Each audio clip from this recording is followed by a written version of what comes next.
अस्सलाम वालेकुम नाज़रीन। आज मोहम्मद ज़ुबैर ने नवाज शरीफ और जनरल बाजवा का गठजोड़ बेनकाब कर दिया। उन्होंने कहा नवाज शरीफ और मरियम नवाज मुझे जनरल बाजवा से डील करने के लिए भेजते थे। आइए पहले उनकी गुफ्तगू सुनते हैं और फिर इस पर बात करते हैं। तो आप स्ट्रगल कर रहे हैं टू जस्टिफाई कि why you are sitting in the government.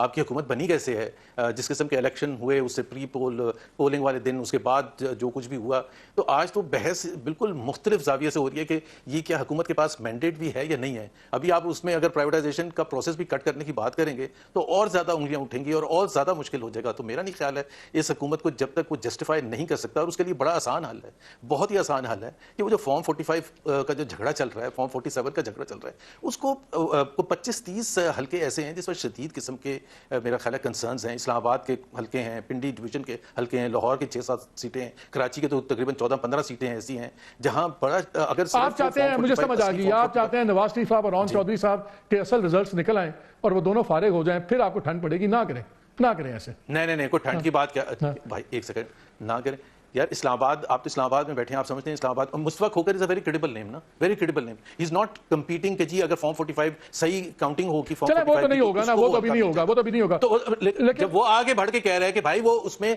गलत हुआ है, पीटीआई वाला जीता हुआ है, तो फिर मैं तो नहीं कह रहा कि आप उसकी बात पर यकीन कर लें, बट सिर्फ काउंटिंग तो कर सकते हैं। दोनों एक जमाने में शाइनिंग स्टार्स थे पीएमएलएन के। मिफ्ता साहब का तो हमें समझ आ गया क्यों मारे गए, बिकॉज उन्होंने जो उनका नोवा स्टार थे उनके साथ फंस गए। वो तो डार साहब के साथ उनकी जॉब पे आ गए थे, तो इसलिए उनका जाना तो ठहरा हुआ था, सिर्फ वक्त की बात थी। हम तो मिफ्ता साहब तभी मजाक करते थे, आज गए या कल गए, आप तो नहीं रह पाएंगे।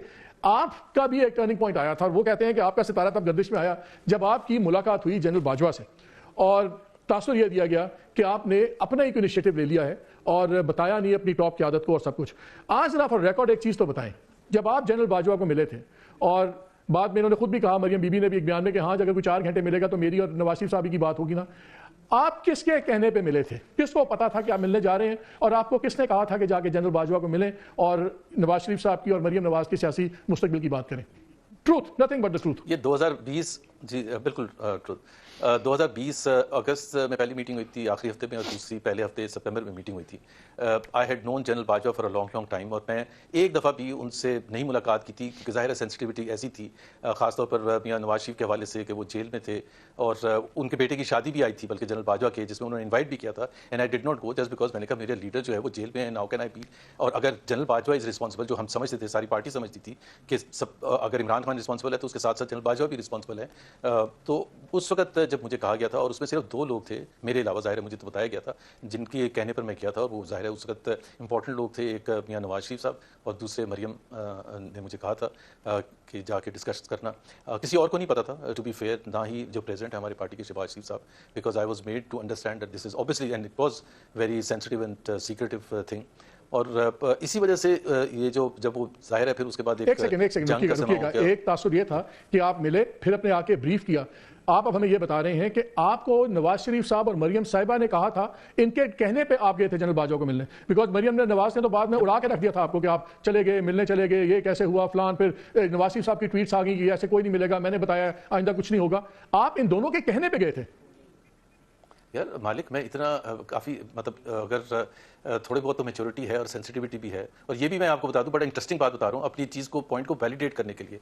लास्ट मीटिंग मेरी हुई है 7 सितंबर को, और मुझे अपॉइंट किया है spokesperson of Nawaz Sharif and Maryam Nawaz on 7 October within the next 30 days. तो अगर मैंने एक इतनी बड़ी चीज़ की थी जो कि हमारे नैरेटिव से बिल्कुल हटके थी, और मेरे अपना इनिशिएटिव था जो कि was not liked as you are suggesting, तो फिर मुझे स्पोक्स पर्सन उस वक्त क्यों बनाएंगे जब सबसे मुश्किल मरला आया था, जब पीडीएम बन चुकी थी और एक सॉर्ट ऑफ ऐलान जंग हो चुका था, तो मुझे क्यों बनाएंगे? मतलब can anyone answer? Why were you thrown under the bus then?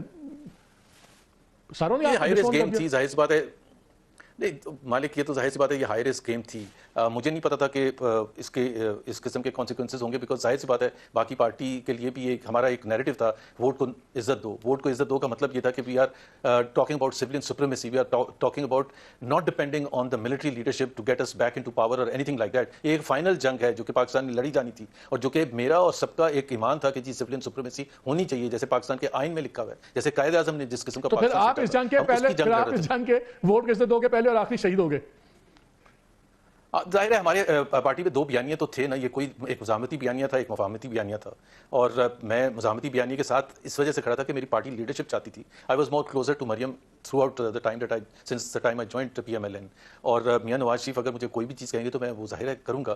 Much later وہ دیر واز دس ریئلائزیشن، شاید کچھ ایسا تاثر دیا گیا کہ جی میں نے میسیجنگ ادھر سے ادھر دینے میں کوئی مس کمیونیکیشن کی ہے. میں کیوں مس کمیونیکیشن کروں گا؟ مطلب میرا یہ کیا تاثر کس نے دیا تھا؟ Because میں نے سنا ہے، مجھے کسی نے کہا کہ شاید وہ آپ ہی کے پارٹی کے سینئر آدمی کہ جی شاید جنرل باجوہ صاحب نے کہا میاں صاحب کو کہ جی زبیر نے بھی بات پوری نہیں کی، کوئی ایسی بات تھی؟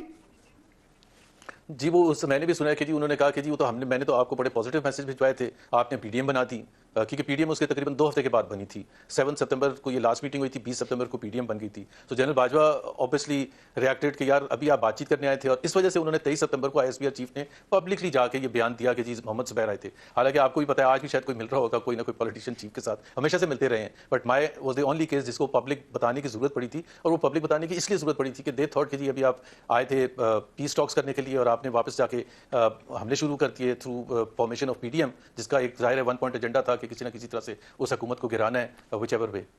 چلیں یہ Miftah coming back to you, لیکن یہ تاریخ کا اتنا امپورٹنٹ حصہ تھا. I did not want to interrupt Zubair on this, جو بات بتا رہے تھے. آئی ایم شیور آپ کا دوست تو پتہ ہی ہوگی ساری باتیں ہیں.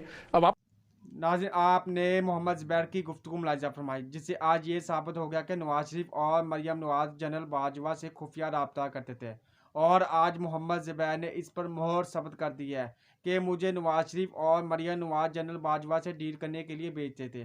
اور آج یہ بھی ثابت ہو گیا کہ عمران خان کی حکومت گرانے میں جنرل باجوہ اور نونی کا ہاتھ تھا. محمد زبیر نے آج یہ بھی کہا کہ یہ الیکشن دھاندلی زیادہ ہے اور اس حکومت کی کوئی کریڈیبلٹی نہیں، اور یہ حکومت ڈلیور نہیں کر پائے گی. انہوں نے کہا اگر آج فارم 45 کھول دیے جائے تو نواز شریف اور اون چودھری اپنی سیٹیں کھو بیٹھیں گے. انہوں نے کہا فارم 45 کے مطابق یہ مینڈیٹ PTI کا ہے اور اس پر نون لیگ کو قابض کر دیا گیا ہے. انہوں نے کہا جس کا مینڈیٹ ہے یہ اس کو ملنا چاہیے.